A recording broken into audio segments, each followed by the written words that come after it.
estandarte que acompañó a Miguel Hidalgo en el inicio de la lucha por la independencia nacional, ícono de identidad criolla, tal y como lo escribió Octavio Paz en Orfandad y Legitimidad. Al igual que los indios, los criollos buscaron en las entrañas de Tonantzin, Guadalupe, a su verdadera madre, una madre natural y sobrenatural, hecha de tierra americana y teología europea. Más allá de la religión, ¿por qué la Virgen de Guadalupe es símbolo de nuestra identidad? ¿Qué papel tiene en la construcción del ser mexicano? ¿Qué tanto su imagen nos representa en el extranjero? Hoy, en Diálogos en Confianza, analicemos qué representa para los mexicanos la Virgen de Guadalupe. Esto se va a poner muy interesante. Qué bueno que nos acompañan hoy aquí en Diálogos en Confianza, amigas, amigos, amigues, todo mundo, toda la audiencia sea bienvenida, porque claro, vamos a hablar de la Virgen de Guadalupe, pero como es símbolo de identidad nacional, más allá de que, oiga, existe, no existe, no es otro asunto. Aquí es qué representa para los mexicanos y para muchos otros en el mundo, que podrán incluso no ser ni católicos y sí creer en la Virgen, por decirlo. Entonces, hoy vamos a tener una plática sabrosísima. Denos su opinión, ¿por qué no? Si tenemos todas las redes abiertas para ello, y le damos la bienvenida a Sandra. Hola, Fer, muy buenos días. Bienvenidos también todos ustedes los que ya se están conectando a través de Facebook Live. Nuestra transmisión en vivo ya está lista. Recuerden que ahí debajo de la transmisión pueden comentar. También nos pueden mandar un tweet, nos pueden seguir por Instagram y ahí también comentar. Tenemos la línea de contacto con la audiencia. Todas estas formas para que participe y no se quede sin dejarnos su opinión. Aquí ya nos están diciendo algunas al respecto, pero las voy a leer más adelante porque primero quiero aprovechar para felicitar a las Lupitas en su día.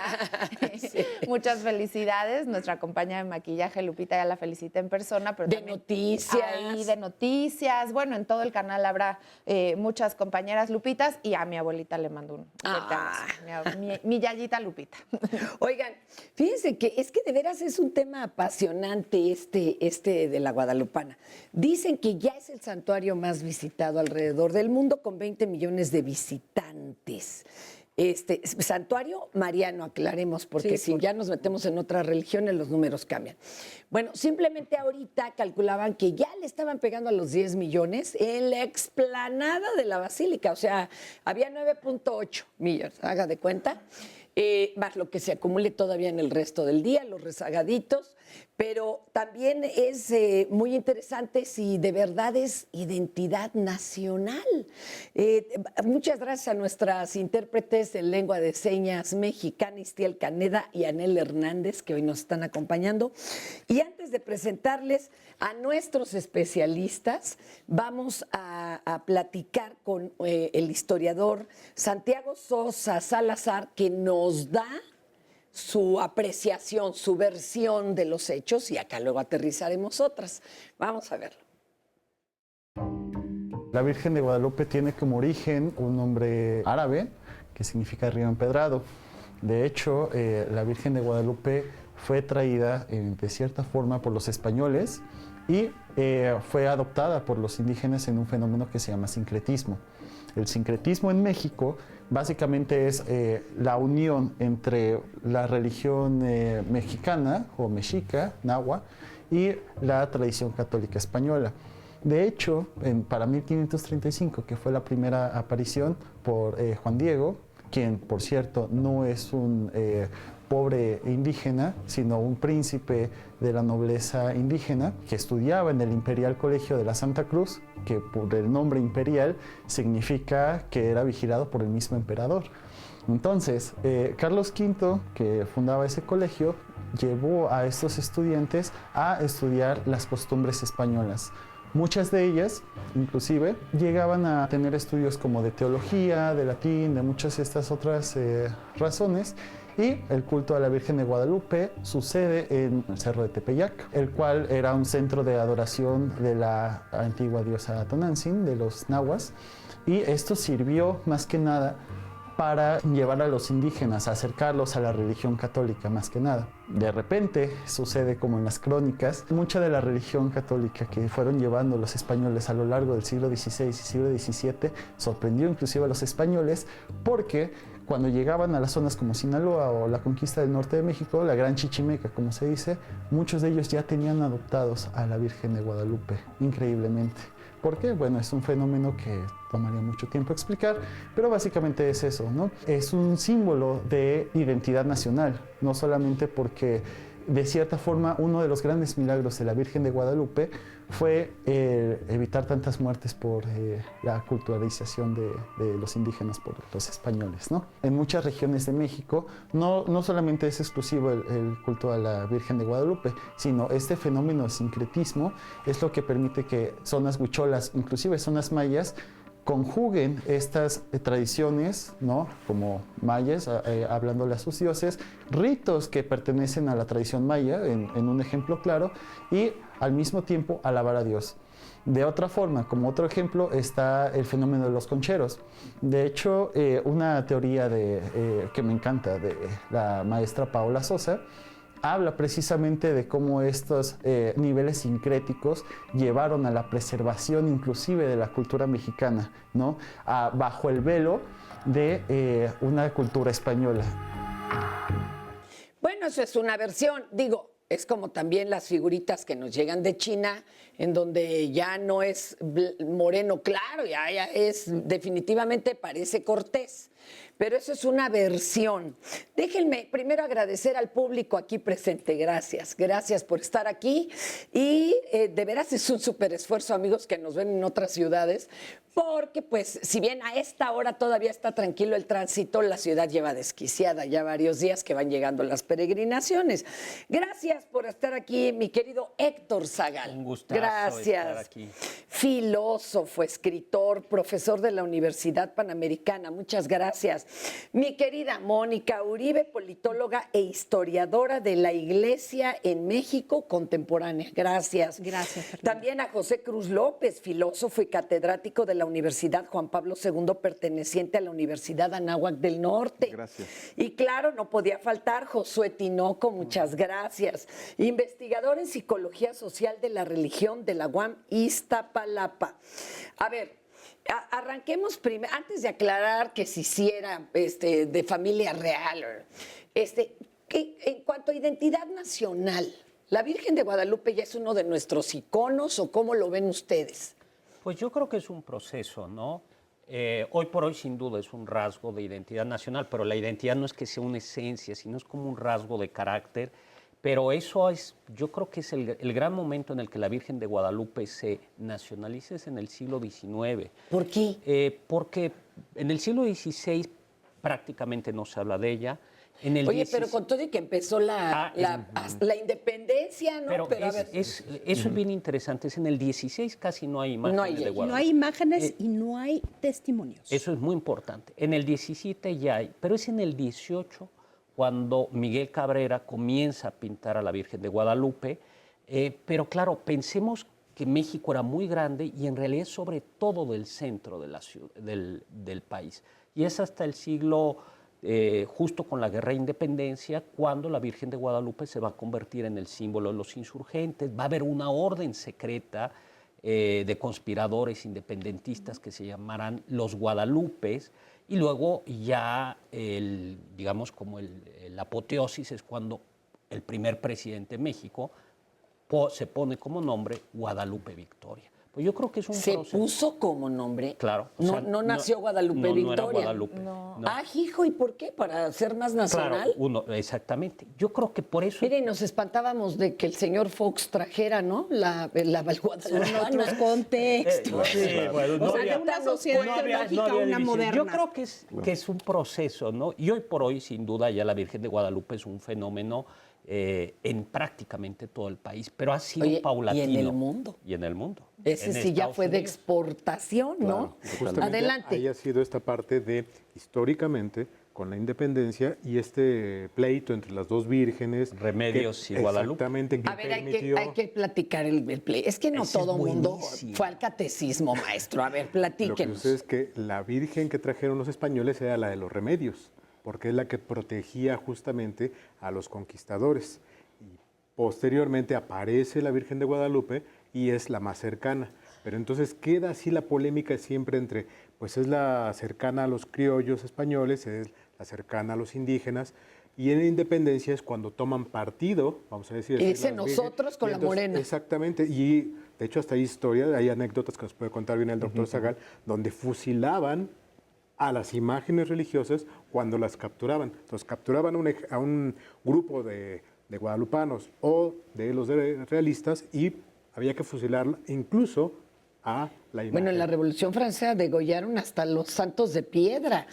Oye, pero también hubo otro pleito con otra virgen, con la Guadalupe de Europa, exactamente. porque hasta vinieron a ver si tenían que cobrar el copyright o la franquicia, pero pues ya vieron que no era igual, porque no traía el niño, le faltaba que como un copón, ¿no? Sí, esa es una virgen negra de tradición románica, extremeña, se llama Guadalupe, el Gua indica río, Guadalajara, Guadalcanal, y bueno, es claramente una virgen de otra tradición, es medieval. Pero sí vinieron a ver si nos cobraban. Sí, bueno, pero...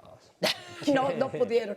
No pudieron. Pues bien interesante esto, la rivalidad entre la Virgen de los Remedios, que es una virgen que supuestamente en la noche triste la traía Hernán Cortés y la deja escondida por Naucalpan, ¿no? Por estos rumbos, Naucalpan, y se sí. encuentra en un maguey. Y por eso se va a convertir en la Virgen española en contraposición a la Virgen de Guadalupe. Pero en realidad en el 16, digamos que la rival de la Virgen de Guadalupe en el 17 va a ser Santiago Matamoros. Si quieren, luego platicamos de Santiago Ok, Matamoros. para que nos presentemos primero. Y adelante. Bueno, aquí yo hablaría de las 4 vírgenes de la Ciudad de México, que es la de Guadalupe, la de los Remedios, la Virgen de la Bala, que se venera en Iztapalapa, y la Virgen de la Piedad. O sea, son 4 advocaciones marianas que están en el famoso zodíaco mariano del siglo XVII y a finales. Ahora, la devoción guadalupana es antigua, pero en realidad lo que sabemos por las fuentes del siglo XVI es que en la zona del Tepeyac había una capilla donde se veneraba una imagen tridimensional de plata de la Virgen de Guadalupe de Cáceres. ¿Sí? Esta es la primera noticia. O sea, ¿la que tenemos. española? Sí. La española, claro. La imagen aparece después, hacia 1560, 1570. ¿De qué imagen estamos hablando? La tilma. La tilma de... ¿Cuándo aparece? 1560, 1570. Aunque, o sea, la tradición dice que se encuentra la tilma. Lo que sabemos es que hubo un indígena que se llamaba Marcos Zipac, que pintaba a la manera europea con rasgos indígenas y que a él se debe la guadalupana. Ese es una información que se tiene aparte, que no es la información historiográfica, no la información religiosa. Vamos a distinguir. La parte religiosa hizo todo un archivo, un dossier para entregar a la Santa Sede para la canonización de Juan Diego, Claro. que es la última, porque también se hizo un estudio para ver qué había pasado con la Virgen de Guadalupe, pero esto es del siglo XVIII. Cuando la iban a coronar, ¿no? También No. en el Cuando 19. la Plancarte coronaron- hizo otro y están No, los este es antiaparicionistas. anterior. Los antiaparicionistas empiezan antes, pero el más importante fue Icas Balseta. Ok. El historiador que finalmente dijo, a ver, no, en 1894 hace una carta que le roban en realidad.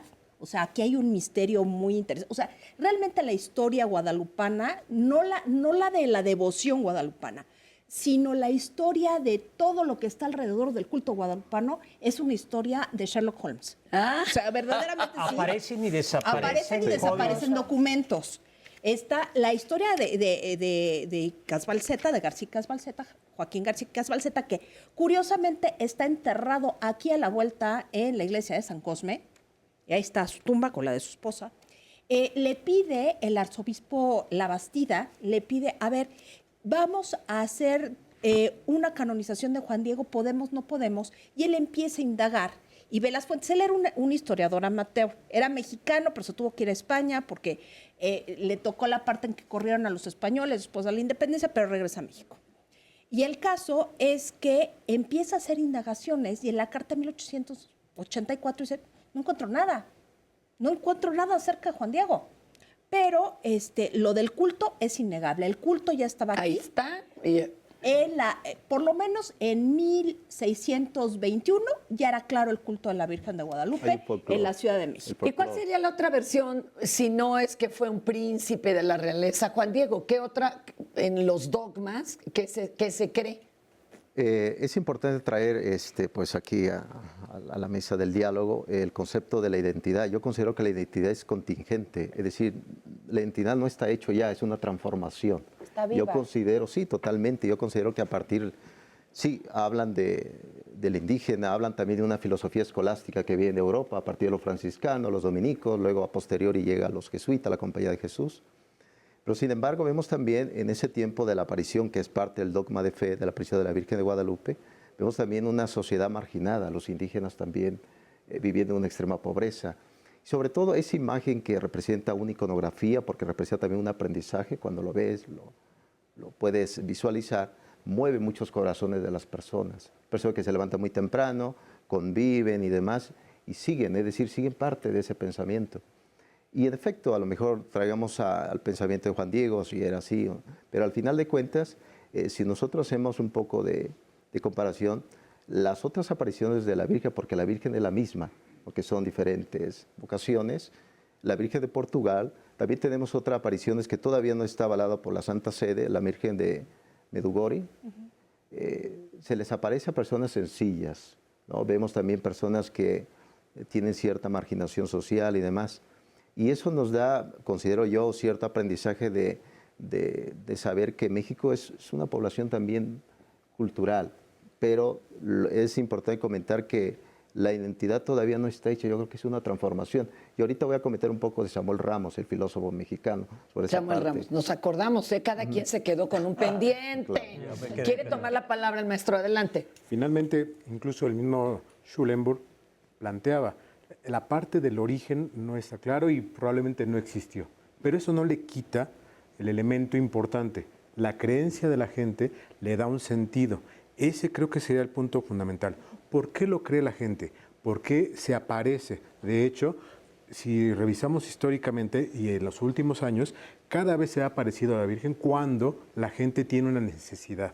El grupo social tiene una necesidad, hay un problema de salud, hay un problema médico, hay un problema socioeconómico, y entonces aparece la Virgen. Más allá de que si es una percepción simplemente, que no es una aparición real, solamente es la visualización, es un fenómeno psicológico, eso lo ve la gente y le va a dar una tranquilidad espiritual. Híjole, se va a aparecer pronto, ¿no? Pero ya urge, por favor. De hecho, se acaba de aparecer en Por lo una que palmera. está diciendo el maestro, justamente quiero leer algunos comentarios. A ver, venga, para porque que hay se muchas preguntas. Se entienda mejor el enfoque del programa, que es ese, entender el fenómeno, o por lo menos que nos quede más claro. Como identitario, fenómeno. No. Porque ya saben que aquí se están cuestionando por qué vamos a hablar de esto, aquí ya nos dicen idolatría fanática, es lo más ridículo que existe. ¿Por qué no hablan de la verdad? Esto es falso. Sin embargo, no es falso que existe un culto, que existe un lugar, una imagen. El culto ahí está. Claro, eso es una realidad. Exacto. Acá nos dicen, por ejemplo, estandarte de la ignorancia, pero en la contraparte dicen que es muy interesante saber lo que se va a hablar el día de hoy. Alan López dice, es estandarte de México y de su idiosincrasia. Hager en Facebook Live así pone su nombre y dice, para algunos absurdo, para la mayoría no lo es y tiene un gran significado. Si no están de acuerdo, respetable. Así igual respeten la fe de los demás porque sus comentarios demuestran su intolerancia. Entonces, bueno, para aquí respetamos lo que piensen, lo que sientan, lo que creen o no creen. Se refiere a los Estamos hablando del fenómeno como tal. Porque si fuéramos la parte de exactamente cuándo apareció, tuviéramos un registro, evidentemente no hay fotográfico, pero si tuviéramos un registro de cómo sucedió, probablemente podríamos decir si es cierto o no es cierto. Claro. Aquí está el momento exacto en el que alguien dibuja la imagen y aparece. No, tendríamos que regresar incluso a elementos de México, Tenochtitlan, cómo se funda.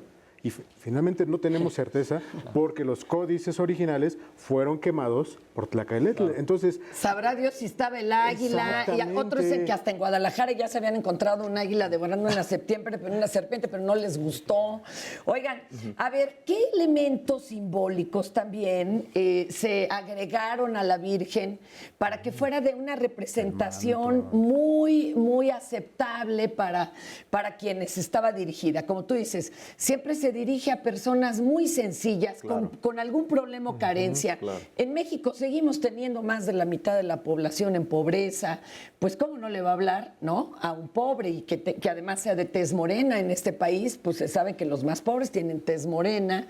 Oye, pero también para las feministas es una afrenta porque aparece con la media, con esta haz de luna hacia abajo y pisándola como diciendo me someto, ¿no?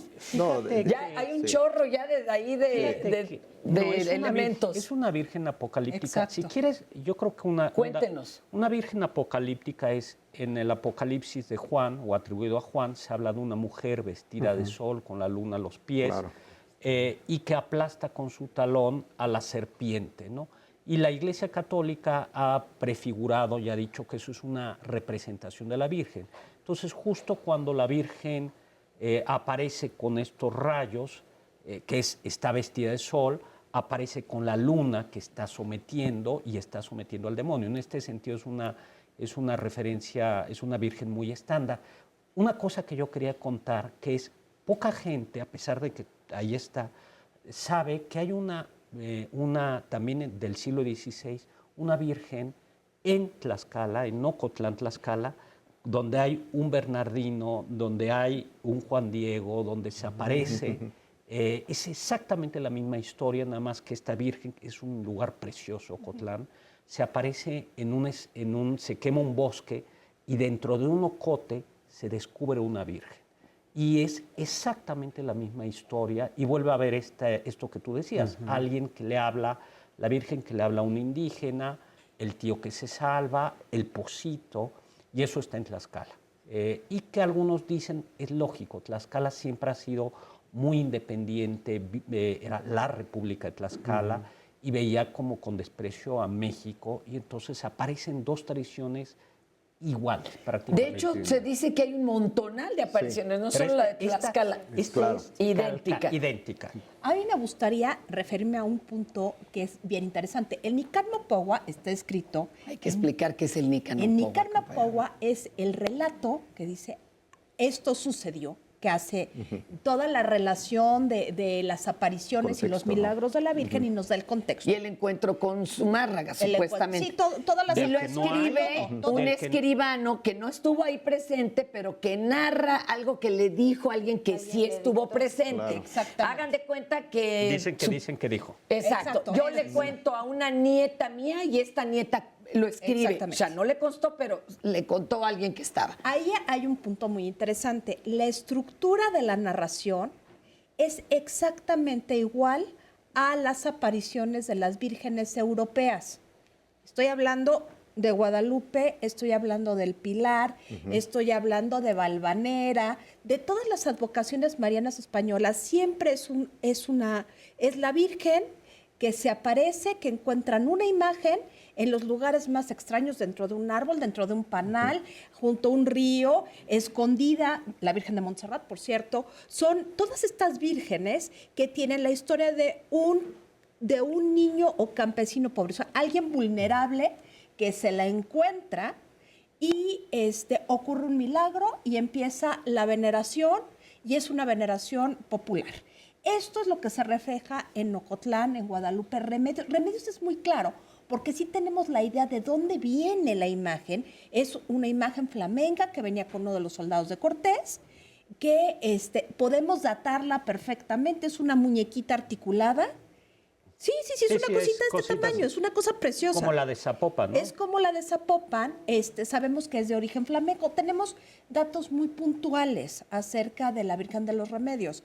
De la Virgen de Guadalupe sabemos que aparece esta imagen, 1560, 1570, sustituye a la de plata, que se sabía que existía, que sabemos que esta imagen existía, la de plata, por un hereje que era un pirata.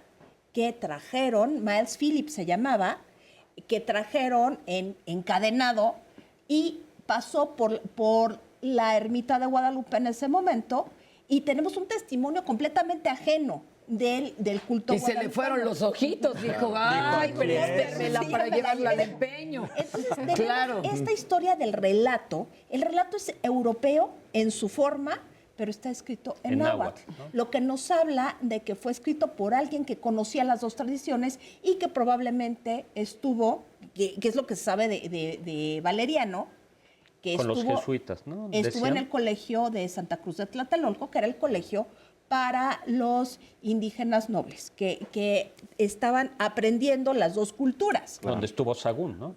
Donde estuvo Sahagún. Totalmente escolástico. Y era escolástico, pero a diferencia del convento de San Francisco, donde estaba la escuela para los naturales, que donde aprendían artes y oficios. Este era para nobles, ¿no? Este era para colegio nobles. Imperial. Entonces, era el colegio imperial. Entonces, tenemos dos cuestiones muy claras. Por un lado, la imagen, que está en el ámbito de lo popular, de donde se supone que sale, no lo sabemos, pero se supone que sale de ahí, y por el otro lado, el relato que viene de una parte mucho más aristocrática, mucho más, más académica. ¿Cuándo se empiezan a hacer realmente peregrinaciones? Porque hay algún virrey, ¿no?, que contaba que ya había 17, grupos de ¿no? personas que caminaban en un camino pedregoso lleno de con lodo. una inundación. Por la inundación y por una ¿cómo se llama esto? Una tormenta. Una epidemia de una enfermedad, cacomixtle, creo que se llama, Sí, algo parecido, como... que era muy endémica de la región, pero hasta la fecha no sabemos exactamente qué era. Ok, pero le llamaban cacomixtle. Algunos dijeron que podía haber sido peste, ¿no? Pero no hay elementos para decir que era o peste. tal vez sarampión. No, porque ya el sarampión Ni viruela, No, ya la conocían. La viruela ya lo conocía. Sí, pero esa peste, o sea, no es tan claro. Vino esta epidemia y vino una inundación que dejó a la Ciudad de México inundada como 2 metros. Bueno, Una cuando bonita pensaban tradición que ya que la tenemos. iban a claro, desahuciar, sí. ¿no? A Tacubaya. Entonces, primero se recurrió a la Virgen de los Remedios. Y la Virgen de los Remedios, pues como que no fue muy efectiva. No era para la plomería. Exacto, Ella no se le daba las aguas. No era su onda la plomería ni drenaje. Y entonces fueron a la de Guadalupe. Entonces se llevó una procesión del templo de Tenemos la villa que ir a ya una existía. pausa. Ahora sí que Y acuérdese que ahí quedamos. Ok, ahí nos Ahorita quedamos. regresamos. Bueno, pues en este año, que ha sido un año muy interesante en cuestión de turismo, ya que también se ha llevado a organizaciones como la Organización Mundial de Turismo, cuando el pasado 27 de septiembre se habló precisamente de que la función principal de esta organización y de muchos países estaba enfocado a que el turismo tenía que estar cada vez más cercano a las plataformas digitales, pues es precisamente el tema al cual te invito al que nos veas en la próxima emisión de Vida Digital, que es el turismo y todo lo que tiene que ver con plataformas digitales, con redes, con canales, con la presencia. No solamente es la realidad virtual o la realidad aumentada, es estar en el lugar físicamente y saberlo elegir, y sobre todo que está en nuestro presupuesto, y viajar y disfrutar de la experiencia. México tiene mucho que ofrecer y por ello también te vamos a hablar de la plataforma de Visit México. Soy Rocío Brauer, te invito a que veas a nuestros especialistas expertos en la materia que nos van a hablar precisamente de este tema, como Julio Ruiz Ojeda, Alfonso Ponce de León, Carlos Rivera y Guillermo Peñafiel, que nos van a dar, por supuesto, sus comentarios al tema del turismo digital. Así es que te invitamos, próxima emisión de Nuestra Vida Digital hablará de ello y pues tú eres nuestro invitado especial. Eso el sábado, y mañana en Viernes de Pareja el tema es el no sexual en la pareja. Y es que decir no a las relaciones sexuales tiene muchas aristas, da mucho para platicar y para analizar, porque a veces parece que negarnos sería suficiente para decir, bueno, un no a la relación sexual. Sin embargo, detrás de un no puede haber pues falta de apetito sexual, falta de comunicación. A veces incluso la pareja llega a fingir, aunque esté cansado o no tenga ganas de tener relaciones sexuales. Aquí lo interesante de analizar mañana y que usted nos comparta su opinión y con ayuda de nuestros especialistas es, tenemos que hablar de este tema y por qué nos cuesta entonces tanto trabajo decir que no. No se lo pierda, mañana, Viernes de Pareja, y vamos a continuar con nuestro tema del día de hoy. Ya tenemos varios comentarios que también les quiero leer, algunas anécdotas en torno al tema de la Virgen de Guadalupe, y vamos a ver lo siguiente. Es una investigación que hemos hecho periódicamente. La primera medición la tenemos desde hace más de 15 años, julio de 2002, y es básicamente una investigación sobre religiosidad, sobre creencias en figuras cristianas o figuras católicas. Y es interesante porque estos datos también los comparamos con denominación religiosa, es decir, con quien se considera católico o cristiano en cualquiera de sus denominaciones, evangélico, testigo de Jehová, etc. Lo que tenemos es que la Virgen de Guadalupe es una referencia que va, creo yo, más allá de los que son solamente católicos. Es decir, habría incluso cristianos cuando hacemos el cruce, que a pesar de que son cristianos, porque entiendo que en su denominación religiosa creer en otros santos que no es el propio Dios y su representación no necesariamente entra dentro de su doctrina, pero es interesante que hay cristianos que también son devotos de la Virgen de Guadalupe. Entonces, no necesariamente todos los que son devotos de la Virgen de Guadalupe son católicos, lo cual se me hace muy interesante. Tenemos 3 registros, tenemos que actualizar esta medición, pero como ha resultado bastante constante, no la hemos actualizado recientemente. Lo que tenemos desde julio de 2002 era a la pregunta de ¿usted cree que en la Virgen de Guadalupe? No puede ser más clara, más transparente, más directa. 85% dijo que sí, solamente 12% dijo que no, y hay un escéptico 3%. Luego, en noviembre del 15 bajó 2 puntos porcentuales, que en realidad es margen de error. 83% dijo que sí y 17% dijo que no, más bien ahí lo que sube un poco más es el no. Y en diciembre del 16, 80% dijo que sí y 20% dijo que no. Si esto fuera una tendencia, que es probable, por lo pronto sigue siendo casi margen de error, esperaríamos que para diciembre del 19 estuviera ya en 70s, si fuera bajando 2-3 puntos cada 2-3 años. Pero no obstante, este número no deja de ser altísimo en términos de creencia religiosa y otra vez coincide casi con quien es católico, pero hay católicos que no creen y cristianos que sí, entonces el número acaba siendo casi el mismo, el del porcentaje de los católicos. Luego preguntamos, ¿usted algún día ha rezado a la Virgen de Guadalupe para pedir algún favor? Este también me sorprendió mucho porque casi corresponde al número de creyentes o de feligreses. 79% dijo que sí, comparado con el 83% que dijo que sí en noviembre del 15, que sí creía.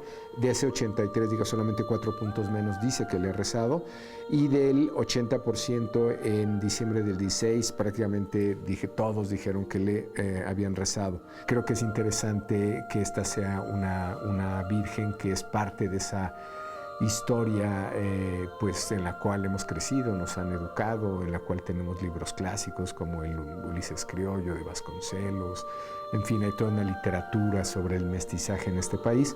Creo que esta Virgen va más allá de simplemente ser una tradición, una creencia religiosa. Creo que tiene que ver con un elemento de consolidación nacional y de pues prácticamente un mestizaje en el que nos hemos formado cultural e históricamente. Interesantísimo, Fer, y quiero compartirles precisamente, pues para sumar esto de cuántas veces le hemos o no rezado o nos hemos encomendado ante alguna situación extrema, tal vez te sale esta parte de, ay, Virgen, auxíliame, sí, ayúdame. bueno, no, en peligro uno le ruega a Dios, y esta señora, ¿no?, que empezó a rezar el Padre Nuestro en pleno temblor del 85, sí, se le acaba y sigue recitando el himno nacional, porque era tal su nervio, claro. Pero pues quien no lo ha hecho, adelante. Y justamente aquí nos comparte una persona en Facebook Live y se llama Ana María. Bueno, así se pone en Facebook. Sin embargo, dice, hoy con toda tranquilidad puedo disfrutar de su programa porque está en casa, no fue a trabajar. Rico. Igual que mucha gente que, bueno, que nos pueden ver completito el programa. Y dice, hace 53 años nací en el tren que corría de Guadalajara a México. Mi padre, junto con el maquinista, ayudó a mi mamá en las labores de parto. Mi papá se encomendó a la Virgen de Guadalupe, todo salió bien y, bueno, soy la Lupita de mi casa. Para mí, independientemente de lo religioso, la Virgen de Guadalupe sí es parte de la identidad nacional. Y bueno, saluda desde Guadalajara y por supuesto es parte del anecdotario de la fe de muchas personas. Su familia. Claro. Entonces, les quería leer esa. Y también en mi familia particular, les quiero contar también, nació mi sobrina, que hoy es mi ahijada, en un día como hoy, a quien felicito.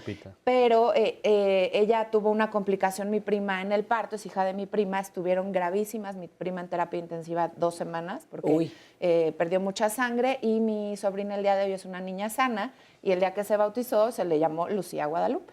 También ahí tenemos varias anécdotas. Sí, compañera, la interrumpimos. Perdóneme. No, perdóneme. Adelante. Bueno, las peregrinaciones son claras a partir de 1621, en esto nos quedamos, en donde finalmente, pues, los remedios era la Virgen de los españoles, pero ya había varios, pues, advocaciones marianas que habían llegado.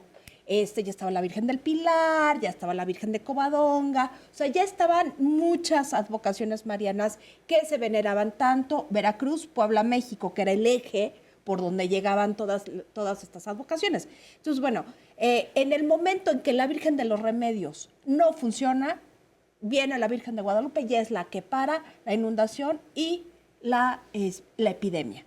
Y esto va a pasar muchas veces. O sea, la Virgen de Guadalupe se convierte en el eje de la parte norte, que todavía no era la Ciudad de México, era la Villa de Guadalupe. Que estaba lejos, por eso era la lejos, villa. Por eso era la villa, porque estaba separada. Separada totalmente. Era un día entero de paseo. Laguito de por medio todavía. Laguito de por medio, Tlatelolco. O sea, no era la calzada de Guadalupe ni Reforma, no, olvídenlo. O sea, no, era difícil llegar. Por eso también hay dudas del relato guadalupano, porque cómo le hizo para llegar Juan hasta acá. Diego desde Tlalnepantla a llegar hasta la villa y llegar a Tlatelolco en un día, pues era un atleta. Claro, la historia dice que vivía en Cuautitlán. De Cuautitlán a Tlatelolco y de Tlatelolco a la villa. Y lo cierto, yo creo que el dato importante, o más bien la falta de dato, es que Fray Juan de Zumárraga no menciona nada. Nunca haberse encontrado en los papeles que se pueden... En su autobiografía, porque hay una autobiografía de Zumárraga, y yo creo que si tú eres el obispo de la Ciudad de México, de pronto se aparece la Virgen, pues le bailas. Era el dato importante. Era el dato más importante, o sea, no hay una sola mención. Algunos dicen que porque Zumárraga era erasmiano, que era una forma más discreta de ser católico en el siglo XVI, que no andaba... Y que no quería provocar además el fanatismo. Pero no suena. No suena. O sea, y por otro lado, Valeriano también es una figura de la que conocemos muy, muy poco. Muy ¿no? poco, puede ser hasta mítica. Y que no tenemos además más que unos fragmentos. ¿Pero quién era Valeriano? Antonio Valeriano. Es el que supuestamente escribió el Nicanor, que en realidad es el editor el que nos transmite el texto, que es un texto del siglo XVII, ¿no? Sí, efectivamente. No hay nada hasta 1640 en donde tengamos toda esta historia guadalupana, toda la narración clara, con todos los elementos que conocemos hasta ahora, es justamente hasta 1640, con Luis Lasso de la Vega. Entonces se vuelve un elemento de consolidación nacional hasta la época de la independencia. Comienza con ya los jesuitas en el 18. Pero el 18 jesuitas, el pintor Cabrera y ya eso fue 19. Lo genial.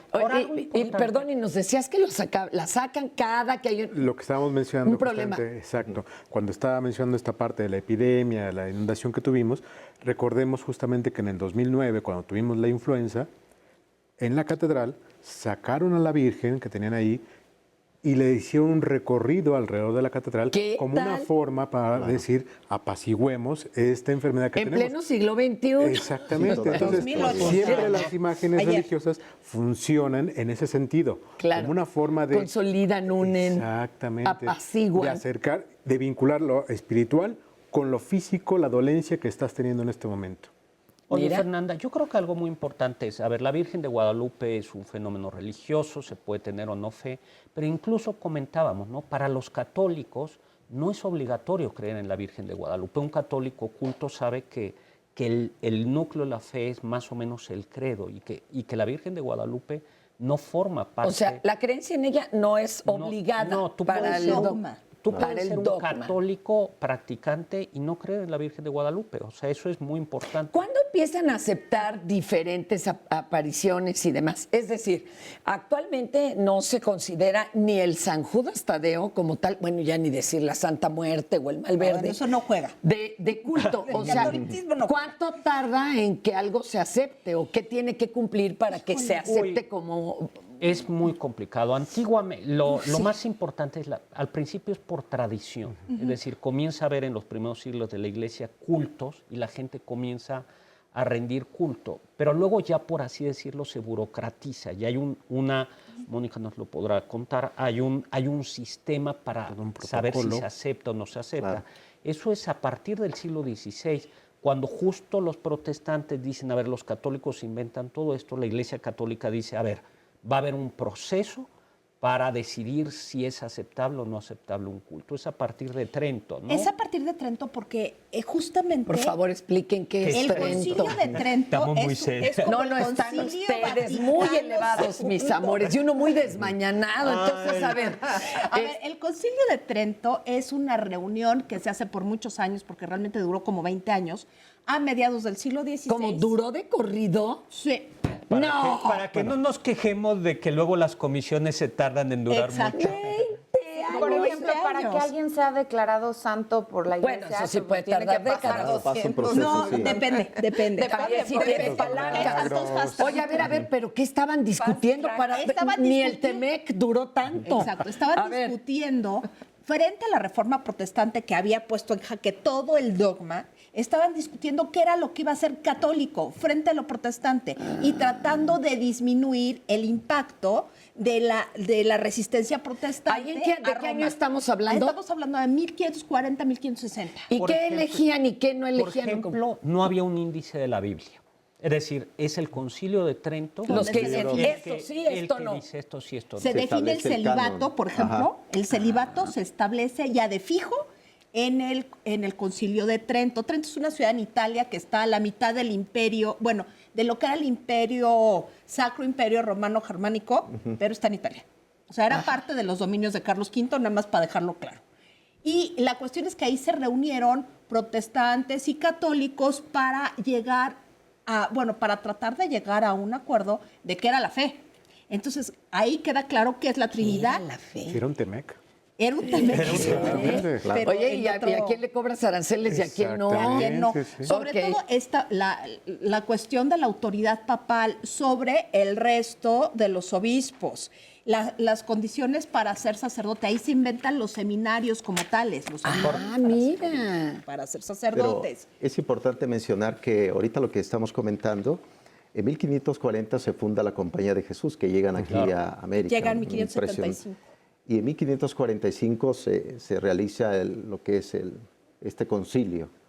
Inclusive hay debate, porque inclusive ahí surge el cisma, lo que es los Martín Lutero, igual Juan Calvino más adelante. Pero ya Lutero estaba muerto, ¿no? Por ese entonces. Sí. Pues, sí estaba muerto. Pero venía pegando fuerte, porque ahí se deslinda lo que es la Iglesia anglicana, inclusive ya le quitan autoridad lo que es al Papa.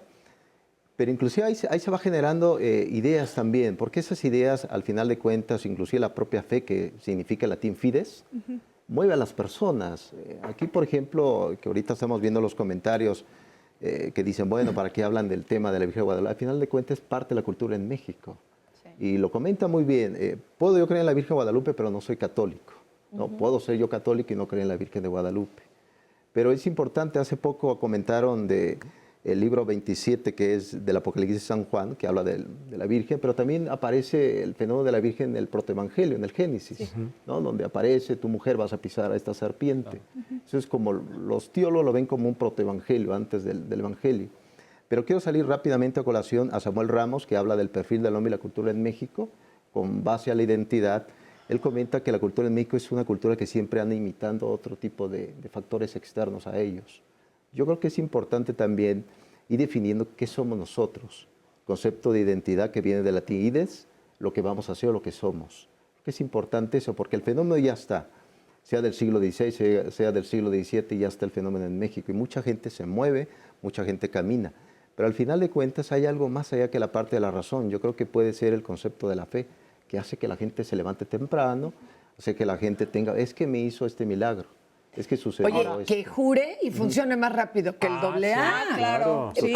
ahí nomás para claro. que vean lo que mueve. Claro. Está Estaba fuerte. juramentado, ¿no? Y justo nos llegó un comentario que dice, ya no lo encuentro el textual, a ver si lo encuentro para leerlo, pero que se refiere a cómo en las zonas más vulnerables, incluso si tú visitas algún hospital, están los altares a la En Virgen de todo. Guadalupe y en todos lados en donde uno tiene que creer o tener esperanza en México. Ahí está. Es muy común que Oye, se vea. pero no solo en México, ¿nos representa a nivel internacional? Sí, este fenómeno es, vamos a decir, es un fenómeno de identidad, no tanto porque sea el estereotipo del mexicano, sino porque va a reflejar justamente cómo se conformó la nación.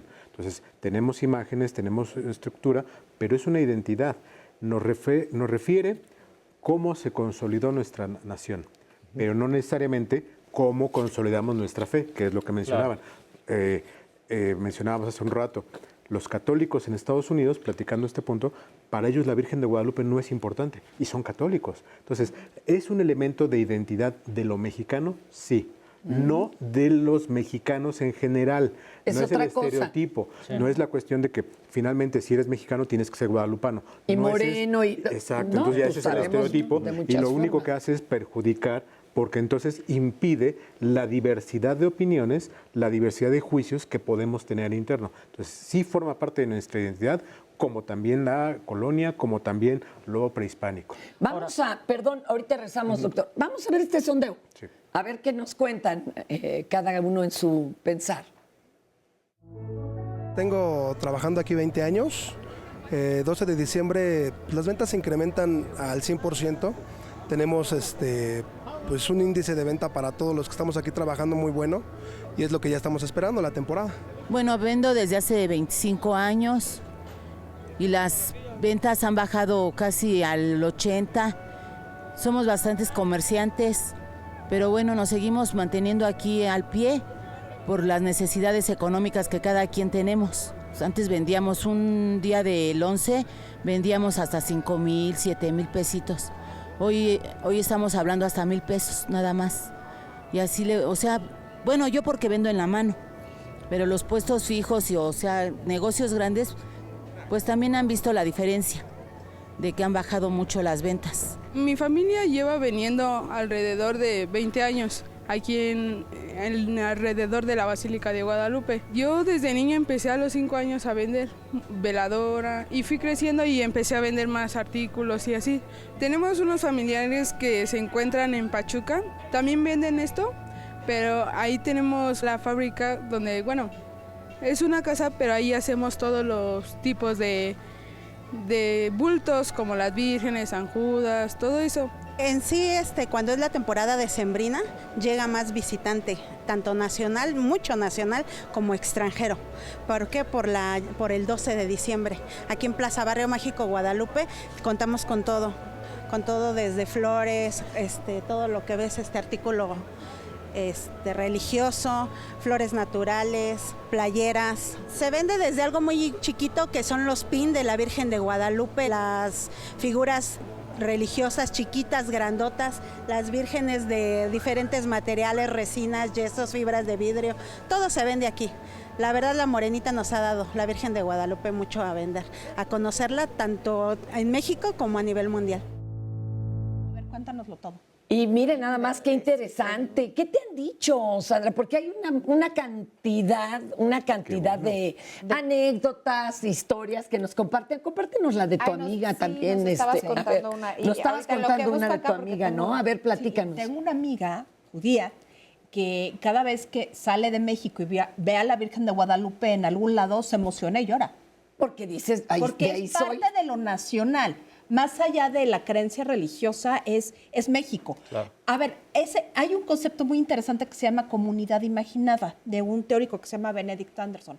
Lo que él dice es que se construyen algunos símbolos que indican pertenencia, que todos son capaces de reconocerlo en cualquier momento y en cualquier lugar. ¿Qué es lo que pasa con himnos, con banderas y ese tipo de cosas? O sea, una señora en Michoacán, otra señora en Tijuana y otra señora en Yucatán van a reconocer el himno nacional, la bandera y a la Virgen de Guadalupe como parte de lo nacional. Te digo que es la iconografía, pues es a lo que yo me refería. Sí, más allá de que se le rece o no. Es un elemento de comunidad. Ahora fue programático, ¿no? Es decir, Sí. cuando Hidalgo justo ve A que ver en eso, ¿por qué usar el estandarte de la porque Virgen de justo lo que Guadalupe? Que no, a ver, tenía nada más. construir ese Exactamente, elemento. porque el grito fue vamos a matar gachupines y no estaban luchando exactamente por la independencia. Hidalgo se da cuenta que tiene que aglutinar. ¿Y cómo voy a aglutinar a estos que son criollos, indígenas, mestizos,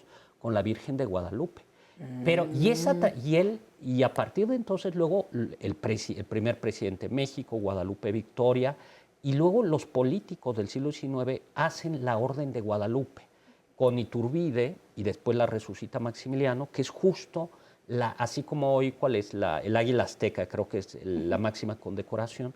La máxima condecoración en México fue la de la Orden de la Virgen de Guadalupe. Entonces, no es casualidad esta idea de un símbolo, es algo que los políticos siempre usan. Se cree que, se necesita. ¿dónde empieza la idea de que podría ser que mataran a Juárez, no, que no se muriera de un entuerto, ¿no? O sea, de haber comido mucho, porque se peleó con masones y se peleó con la iglesia y se peleó con todo esto? O sea... No, a ver, vamos a ver, claro, hay que ser... Juárez fue muy cuidadoso y aunque derrumbaron iglesias y reformas, con la Virgen de Guadalupe no se metió. ¿Qué tal? A ver, ¿a poco dejó ahí el culto en la villa? Sí, por supuesto. El 12 de diciembre estaba estipulado como había 3 fechas religiosas, 4 fechas respetadas. 12. Respetadas. Aún en pleno juarismo. Sí. Ah, caray. Era Jueves Santo, Viernes Santo, de no trabajo, 12 de diciembre y 25 de diciembre. Navidad. Que desde ese momento hasta la fecha han sido respetadas en este país. Para que puedan seguir cerrando los bancos, imagínense, ya pusieron que hoy es el día del empleado bancario, porque de todas maneras se tomaban el día, ¿no? Oye, qué interesante. Pues es que es un rasgo, es uno de los símbolos fundamentales. Ya, lo que alegamos es un símbolo. Hay algo que es bien interesante, o sea, cómo fue expandiéndose el culto guadalupano. Eso, a ver, ¿por qué? En todo México, porque, a ver, México es una creación del siglo XIX. Eran los reinos de Nueva Vizcaya, Nuevo León, Nuevo México, Santander, Nuevo Alta México, California. Texas, Sonora, y hacia el sur la Capitanía General de Guatemala y demás, y Yucatán, que eran puntos de aparte. ¿Qué fue lo que pasó? Bueno, hay un camino que es el camino real de tierra adentro. Llega hasta Albuquerque. Que llega hasta Albuquerque. Y justamente, si uno revisa los libros de registros bautismales, vamos a ver que a partir de mediados del siglo XVII, el nombre de Guadalupe empieza a ser repetitivo. En el siglo XVI, en la Ciudad de México, de las 4 parroquias importantes, no tenemos el nombre de Guadalupe como algo común. Aparecerá 1 o 2. Juan Diego, por supuesto, tampoco. No había nombres dobles. Además Juan, era Pedro, un solo nombre. José. Era José, Juan, lo que quieras, pero nombres dobles no había. Entonces, vamos viendo a través de estos libros bautismales cómo se va expandiendo la advocación guadalupana como un nombre muy común. ¿Cuáles eran los nombres comunes de las advocaciones marianas a partir del siglo XVIII? Refugio, patrocinio, sobre todo en las zonas mineras, y conviven y coexisten con salpicaditos de Guadalupes. Pero esto llega hasta Nuevo México. Y ya a finales, ¿en qué siglo? Al finales del siglo XVIII. Y para hombre y mujer. Y para hombre y mujer. Sí, claro. Sí. Y a finales del siglo XVIII ya tenemos una irradiación del nombre Guadalupe que ya es común desde la zona que hoy es Panamá hasta la zona que hoy es Nuevo México y Arizona. O sea, es un ámbito cultural. Es un elemento de unificación de todo eso que eran reinos dispersos. Y tenemos otra advocación de un Cristo, que es el Señor de Esquipulas, que va desde Guatemala hasta Nuevo México. Entonces, crees en estas advocaciones precisamente por esos caminos que tienen que ver mucho con las zonas mineras. Oye, y algo que es bien interesante es justo una de las zonas menos guadalupanas del país es Yucatán. Efectivamente. Porque Yucatán siempre estuvo al margen. Ahí está es lo que te digo, ahí no hubo este sincretismo con alguna virgen. Sí, la Virgen de Reyes Magos y los Reyes Magos, sí. Pero no es la Virgen de Guadalupe porque la comunicación hacia Yucatán era vía Campeche-Tabasco. Era vía Campeche-Tabasco y era dificilísima. O sea, no hace parte Sí. no hace parte de Tenías este que entrar camino por real barco. de tierra adentro. Por eso te digo que la advocación guadalupana y su culto está relacionado hacia el norte, pero por estos caminos que tienen que ver con la minería. Y vas recorriendo, además va viendo ya ciudades, ¿no? Exactamente. Guadalupe, cerca ¿Y de cuándo Zacatecas. sale del país? Bueno, primero formó país. ¿Cuándo sale del país y cuándo empieza a ver el Notre Yo creo Dame? que cuando se lleva en la mitad del país eso es muy importante. Sí, o sea, se queda ese Es decir, culto. Ya les tocó ahí la Virgen, Claro, ya la ya tenían. estaba. Nuevo México, Bueno, Arizona, ahorita vamos a ver un California. artista plástico como dice que creo que es el artista el que lo va a decir, que incluso en el norte antes de la llegada de los españoles, ya ellos ya habían oído de la Virgen de Guadalupe. Ahorita van a ver lo que nos explican y ustedes nos dicen si sí o si no, ¿vale? Una llamada, aunque sea Mira, una. del Twitter nos dice Ángeles, recuerden que para el mexicano no hay nada más sagrado que la madre, las mamás, y por eso la Virgen es la madre de México. Ahí también otro aspecto interesante que analizar. Vamos a una Psicológico y pausa. nacional, qué bárbaro. La próxima semana, Diálogos tiene para ti. El lunes hablaremos de una enfermedad que muchas veces pasa inadvertida, por lo que se dificulta su diagnóstico. La fibromialgia. El dolor y el cansancio son sus características principales. El martes, un polémico tema.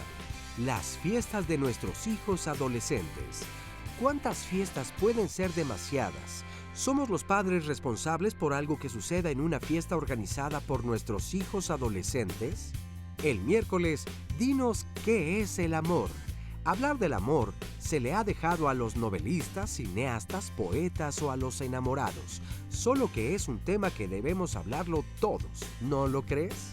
El jueves, en el marco del Día Internacional del Migrante, acompáñanos a analizar el fenómeno de la migración y los retos que enfrentan aquellas personas que van en busca de una vida mejor. El viernes, platicaremos de los estafadores emocionales que se aprovechan del amor que se les da y se dedican a exprimir a las personas en todos los sentidos. ¿Te ha pasado? ¿Te has sentido defraudado en el amor? El sábado, no te pierdas Economía Digital. Dado que es un tema de actualidad, infórmate sobre el comercio electrónico, las monedas virtuales, el cobro digital y la ley FinTech. Si quieres asistir a alguno de los programas, puedes llamarnos al 55 53 41 44 35 o bien escribirnos a las redes sociales. Me llamo Marcos Castro y soy artista visual.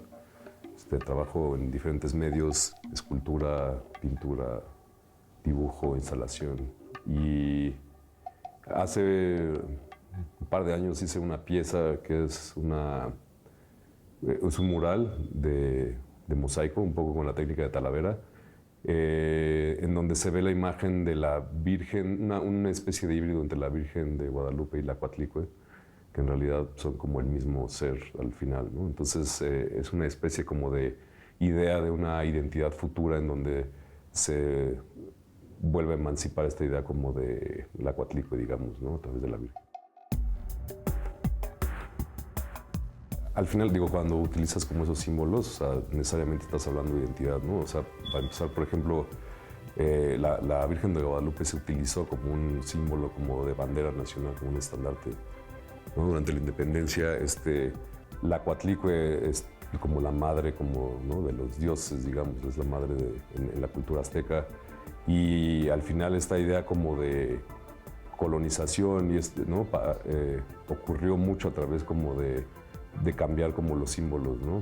En donde sí se utilizó como básicamente el mismo símbolo y cambiado como a la forma de verla como occidentalmente, ¿no?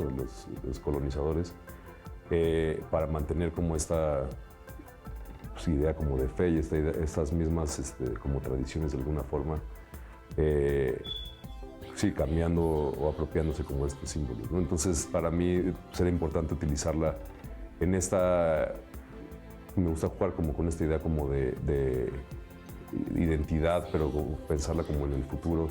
Y siempre se utiliza también como, a partir como de esta idea también como de que somos como herederos de una cultura prehispánica que está ligada a la mexica además. O sea, principalmente, ¿no? Entonces, es chistoso porque hay muchos grupos en realidad, ¿no? en México, pero está como siempre construida en esta idea como de lo azteca, como una idealización también, ¿no? En donde esta, sí, como idealización, digamos, como de estas culturas como precolombinas, ayudan a reforzar o fueron utilizadas en algún momento por el Estado como una estrategia pues de reforzar como esta idea como identidad, ¿no? El símbolo, el mito fundacional de México está en la bandera de México también, ¿no? Entonces se utilizan pues estos elementos justamente como para generar una identidad como poderosa que contenga pues a la identidad de un Estado-nación como es México, ¿no? Las expresiones. Oigan, nada más regresando un poquito, ¿qué tal la economía alrededor de la imagen de la Virgen de Guadalupe? Híjole, bueno, son millones, ¿no? Los que se mueven, ¿no? Además. Y las tortitas guadalupanas. Ah, eso se hablaba del turismo religioso, ¿no? Imágenes, visitas. La Ciudad de México, yo creo que el 12 de diciembre se mueve en torno y todo el valle a la Virgen de Guadalupe, sí, ¿no? Claro. Eso es importante. Y eso está muy bien, ¿no? Una derrama importante. Claro, muy, muy importante. bien. Y no solamente son esos días.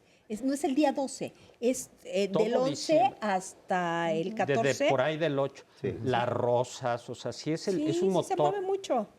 Y es de turismo. Ahorita nos van a platicar aquí quienes han tenido que llevar a sus amigas, familiares que llegan y les dicen, sí, pero llévame a la villa. Claro. Todo el año. Sea además, o no creyente, es un lugar obligado. Y además, arquitectónicamente es un espacio muy bonito. Pero exacto, y nos dicen también que lo muy interesante es el museo, ¿verdad, Moni? Sí, el museo ¿Por tiene qué? A ver, cosas cuéntanos. impresionantes. Tiene muchas imágenes de la Virgen de Guadalupe, imágenes muy, muy diferentes, hechas por diversos autores y pintores, desde los Juárez, los Cabrera, que utilizaron diferentes técnicas. Hay de imágenes plumarias, de concha nácar, cosas muy particulares. Hay una sala en donde se reproduce cómo era la sacristía de la basílica original, con muebles originales, que es muy interesante. La museografía le falta un cachito, pero vale la pena. Yo lo recomiendo mucho. Y el Panteón del Tepeyac. Ah, es hermoso, donde hermoso. lamentablemente no se puede entrar casi nunca. Pero, ¿por qué es hermoso, Monique? O sea, Mira, hay monumentos funerarios desde... Casi son básicamente siglo XIX, pero hay cosas art déco impresionantes. Hay la tumba de Gabriel Mancera, es algo verdaderamente espectacular, que es de las primeras que se alcanzan a ver. Vale muchísimo la pena porque es un cementerio muy antiguo. Y pura gente famosa. Y pura gente famosa. Y rica. Y rica, efectivamente. Con nombre de calle, como decía. De la ¿no? del Valle. Lo que me quedé pensando que no solo era Egevial. Mi querida Rosa, a ver, cuéntenos. Pues yo le comentaba a la señorita que luego es inconsciencia de nosotros que estamos a unos pasos de la basílica, nomás ir una vez al año. Y ahora, en estos días, hay que darle oportunidad a toda la gente que viene caminando desde lejos. ¿Usted vive cerca de la basílica? Como a media hora caminando. Oiga, pero también quienes viven alrededor y que no son religiosos la pasan muy mal, porque dicen es que está lleno de peregrinos. Para quienes sí son religiosos, bueno, les encanta esto de la vocación del peregrino, salen, ayudan, pero quien no la pasa muy mal. Pues sí, pero mire, también es muy bonito en nuestra colonia, en nuestro alrededor, festejar a la Virgen.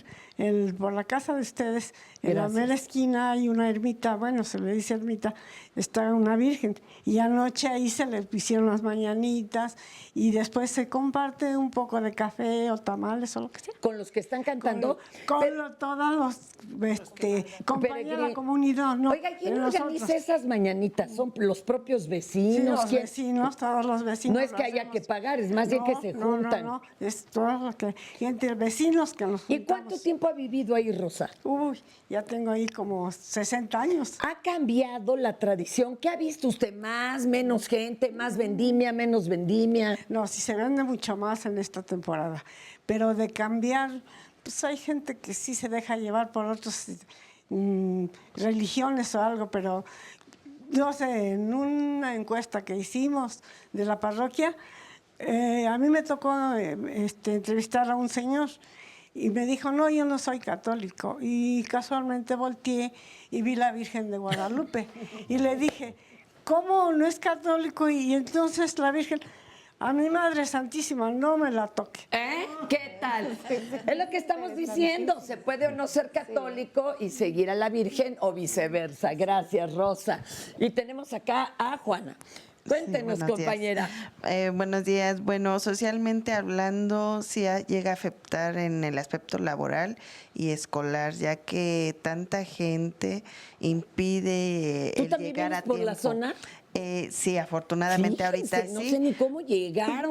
Gracias de veras por su tiempo. Sí, afortunadamente A ahorita ustedes sí les afecta, o sea, no pueden ni sacar el auto ni nada esos días. Así es, se complica, sobre todo si vienes de Pachuca para acá, pues toda la carretera viene llena de peregrinos, Claro. la caseta se conflictúa y no llega uno a tiempo al trabajo. La gente que viene también de allá, de los Héroes Tecama, también. Yo tenía amigos que de veras pernoctaban en hotel en la Ciudad de México para ir al otro día al trabajar, porque no había forma de ir, venir, todo esto. Sí, así es. Compañeras que vienen de fuera mejor piden el día de hoy para no laborar y no conflictuarse.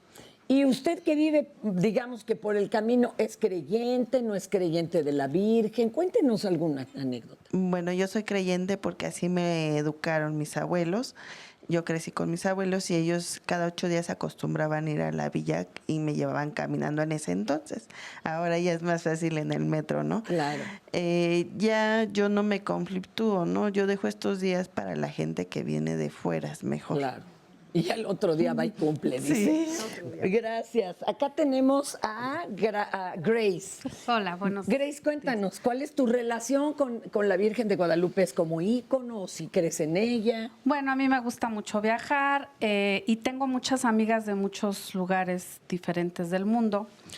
Y justamente en septiembre llevé a la Basílica a unas amigas de Filipinas, pero ahí son dos fenómenos que yo veo. Uno, el turístico, que arquitectónicamente hablando, como lo estaban mencionando, vienen a ver la arquitectura, pero es increíble la fe que también tienen personas de otras partes del mundo por la Virgen de Guadalupe. Y esto, bueno, las de Filipinas compraban las tilmas, pero se llevaban 40, 50. Se me hace que iban a hacer negocio. Sí. No, pero, ¿sabes? Decían, es que yo les decía, ¿y por qué llevas tantas? Y decía, es que se la pones en la noche al enfermo y amanece bien. Y yo decía, bueno, está bien. Y otras amigas... Pero oye, ¿y las venden ya con la bendición o hay que llevarlas luego adentro de la misa? No lo sé, yo creo que pues es un comercio, ¿no? También. Y la otra es a Punta Arenas tuve que enviar,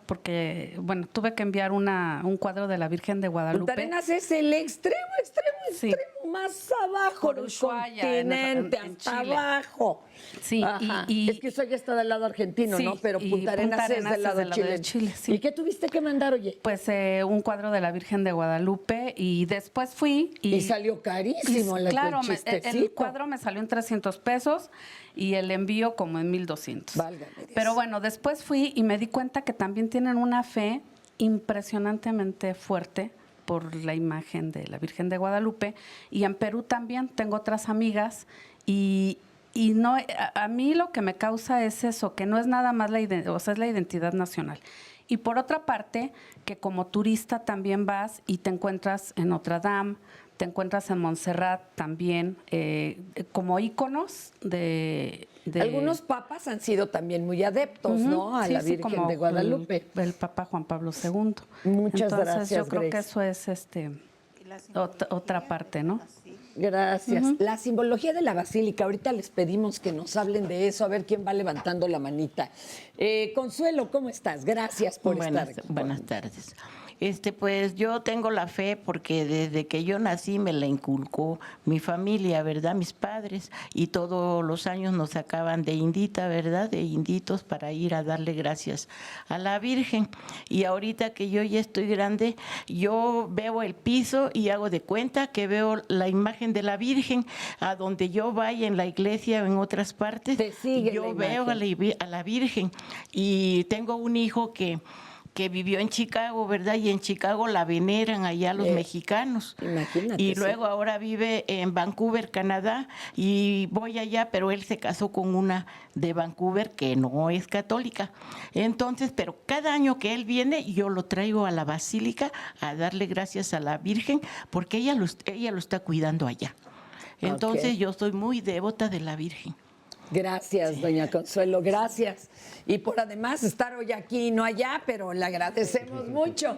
Oigan, a ver, adelante, maestro. Y voy para allá también hacia el foro. Podría ser interesante también reconocer que es una figura sacra para el creyente, pero también es una figura que representa muchas otras cosas para no creyentes. Y muchos creyentes también no la veneran en el sentido literal, vamos a ponerlo así, o en el sentido aséptico, sino que le dan una apropiación. Estoy pensando en Rolando de la Rosa, por ejemplo, y su pintura, su imagen que montó y que fue destruida justamente en el Museo de Arte Contemporáneo. Entonces, es que ahorita estamos viviendo un fenómeno parecido. Exacto. Hay que contarle esto. Entonces, eso fue en 1986. No, sí, 86. Sí. Y hay que explicarle al público que, bueno, nos ven también muchos jóvenes y jóvenes. Lo que pasa es que hubo una exposición en el Museo de Arte Contemporáneo y puso la Virgen de Guadalupe, pero tenía la cara de Marilyn Monroe, perdón. Es un montaje. ¿Y quién era? Porque también puso Pedro Infante, pero También ¿quién era? Jesucristo. Jesucristo era Pedro Infante. Entonces se armó una rebambarimba, casi como la de hace 2 días en Bellas Artes, y tuvieron que quitar la exposición y hasta organizaron una peregrinación en desagravio a la Virgen. Y luego un grupo de artistas, hicieron una caminata en Insurgentes, ahí entra Juan Carlos, en desagravio a Marilyn. O sea, fue como el pleito, fue como ahora que tuvimos a la población LGBT, pero bueno, lo malo es que hubo violencia, pero adelante. Y lo que quiero traer justamente es, ese fue el fenómeno con la exposición de Rolando, pero en Estados Unidos es frecuente que se represente a la Virgen de Guadalupe con personas o con formas no sacralizadas como la tenemos. Y eso no habla de que sean alguien herejes, sacrílegos, o que sea una falta de respeto. Cada quien se lo va apropiando. Claro. Por eso justamente en Filipinas se lo pueden apropiar de una forma y no necesariamente porque sean mexicanos o identidad católica, simplemente es una forma de representar lo que me es cercano a mí. Entonces, si lo vemos en ese sentido, le podemos entender que son símbolos que transmiten un contexto cultural, un fenómeno grupal, un fenómeno que le permite a la imagen crecer y a la comunidad también. Entonces no hay que tomarlo tan a pecho.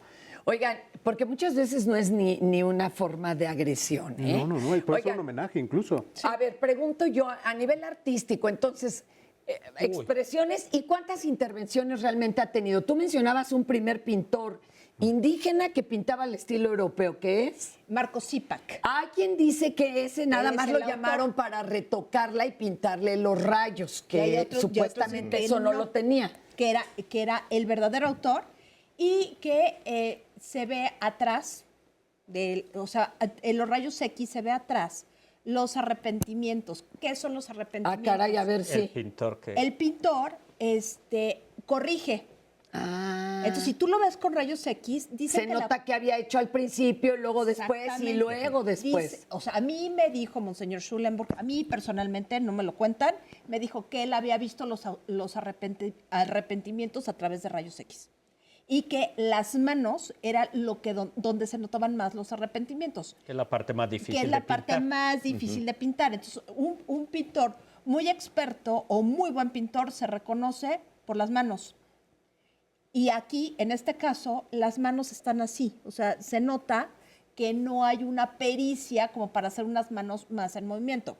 Ese es un punto. Luego, José Salomé Piña, hubo un momento en que a la Virgen de Guadalupe le pusieron una coronita. Sí. ¿Sí?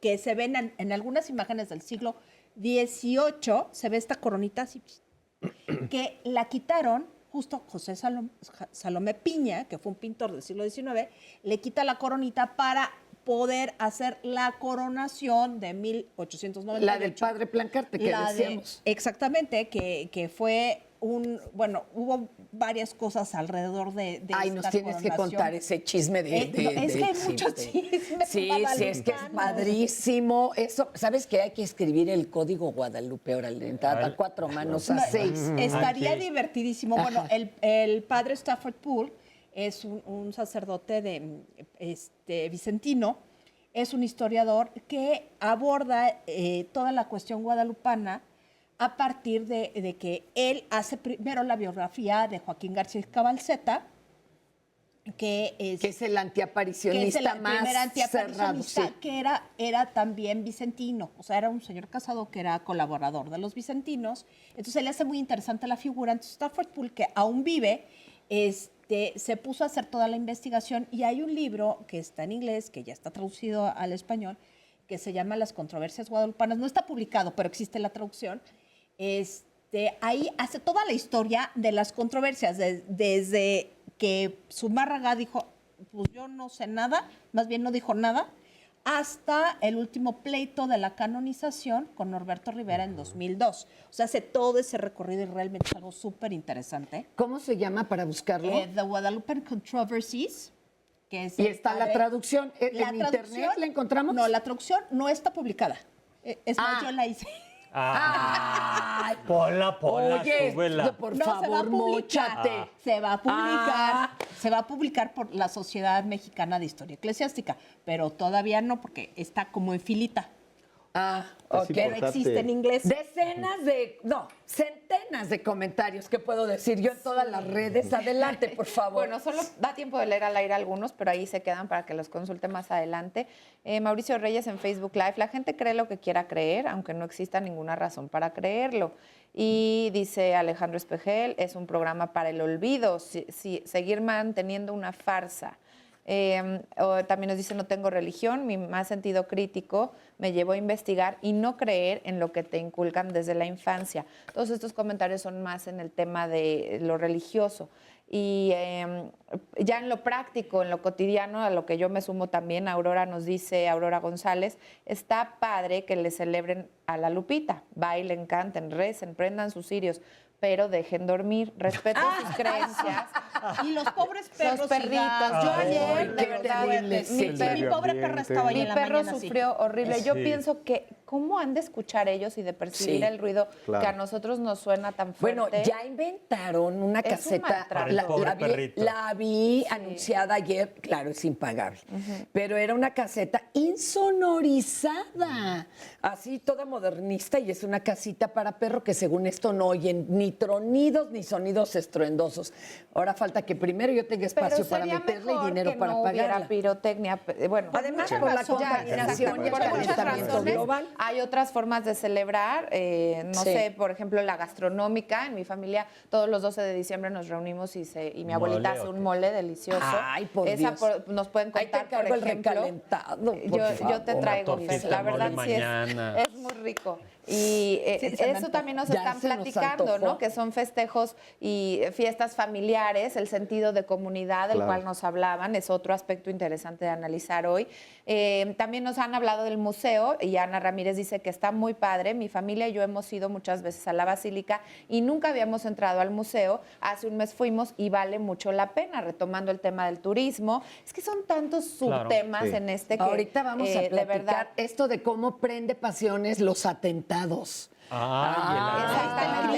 los milagros en la o lo basílica. que cuando se salvan las imágenes. Ahorita También. nos van a platicar. Y bueno, pues en resumen es eso, todos los diferentes aspectos en torno a una misma virgen, a una misma idea y los aspectos que conllevan. A ver, cuéntenos, por favor, porque levanta pasiones. Cuando estuvo cerrada la Basílica de Guadalupe. ¿Cómo? A ver, cuéntanos eso. A ver. Que además es en torno al atentado, son dos momentos. Es en el peor momento de la persecución contra los cristianos, que sí fue la aplicación. ¿Estamos hablando de qué época? Estamos hablando de 1927, 26, que empieza el horror, al 29, pero se alarga hasta 1938. La ley Calles. ¿Y estamos hablando de cristeros o no? Sí. Cristeros. Es la ley de cultos del 26. Cierra como una protesta, se llama cierra las iglesias, todas las iglesias. Y se cierra la Basílica de Guadalupe. Es el único momento en toda la historia de México que estuvo cerrada la Basílica de Guadalupe, y ahí ya cuentan historias de dónde estuvo custodiada la imagen. ¿A dónde la llevaron? Pues, a ver, platíquenos. Como el cuerpo de Evita, ya pero sí es muy impresionante. A ver, llegó un grupo de la Asociación de Jóvenes Católicos, la CJM, y dijeron, bueno, es que tenemos que rescatar la imagen de la guadalupana porque quién sabe qué le pueda pasar en estos momentos. Ya estuvo el atentado, que fue un obrero socialista que puso una bomba. ¿En qué año fue el atentado? Fue en el 25. Fue en el 25. ¿Y qué llevó una dinamita y no le pasó nada a la tilma, pero sí... No, sí, porque fue, o sea, no le pasó nada a la tilma, pero el Cristo había un Cristo que se hizo así como ondulado, que está en la Basílica Nueva, ¿eh? Ahí lo puedes ver. Bueno, el caso es que dijeron, bueno, pues nos lo vamos a llevar. Y como la banda del automóvil gris, llegaron en su Ford T, así... bueno. Y se lo llevaron. Se llevaron la imagen, pero habían hecho una imagen idéntica. Y esa la dejaron colgada. Esa la dejaron ahí para que se creyeran y estuvo dobladita en rollito, pues unos 5 o 6 años en una casa particular. Con estos chavitos de la banda católica del automóvil gris. Hijo, pero qué valor de tener algo, no solo de valor histórico, artístico y simbólico. Pero ahora lo hicieron con la idea de proteger. Con la idea de proteger. Entiendo, pero imagínate qué compromiso. No le dijeron a nadie, o sea, sabían unos cuantos para que no supieran y no se estresaran. Oye, ¿leyeron de Luis Espota la imagen del sueño, la figura del sueño? ¿No? En donde habla... que se querían robar unos terroristas, ¿no? La tilma. No la leí. Muy interesante. Luego, ahora, hoy por hoy tiene el camerino o el camarín que en realidad es una caja fuerte impresionante porque tiene vidrio blindado y en caso de temblor automáticamente se protege y en las noches la recogen. Es una caja fuerte. Es una caja fuerte. Es la parte más segura de la Ciudad de México. ¿Y qué tan real es de que de veras se vea a Juan Diego hincado en la pupila y que se han hecho estudios y ya sabes, bueno, ese es uno de los mitos urbanos. Entonces. Para mí es mito urbano. Hay gente que sí lo cree. Es pareidolia, es fenómeno psicológico. Es un fenómeno, para mí es un fenómeno psicológico. Para el ojo humano. Porque tú pasas como turista el que quiere ver la silueta de la Virgen, hasta en una tortilla, como decimos, en el metro, ¿se acuerdan? En el metro Hidalgo, que se supone que ahí está la imagencita de la Virgen. Ahora, una cosa de la que no hemos hablado que es bien bonita es la tradición de los concheros, que no es exclusivo. Esto no es exclusivo de la villa. Ahorita regresamos con eso. Espérame, sí, porque van por el niño de Atocha y todo. Llamadas, es que hay muchos comentarios. Bueno. ¿Y cuántos segunditos me quedan? Todavía. Es que fíjense que estamos teniendo problemas con la transmisión en Facebook Live, pero no depende de nosotros. Los que no hayan podido seguir el programa, acuérdense que lo subimos a YouTube. A partir de hoy en la tarde, mañana ya seguro está. Y acá ya me están pidiendo que los invite al mole, oigan. Claro, vamos a traernos antojaste, Sandra. También queremos ir al mole. Y luego les voy a traer al mole. Y perdón que no pueda leer muchos, pero tengo totalmente friseada la pantalla. Pero ahorita en Twitter te vas, ¿te parece? Aquí les estoy contestando en cortito. Ahorita regresamos hoy analizando este símbolo guadalupano.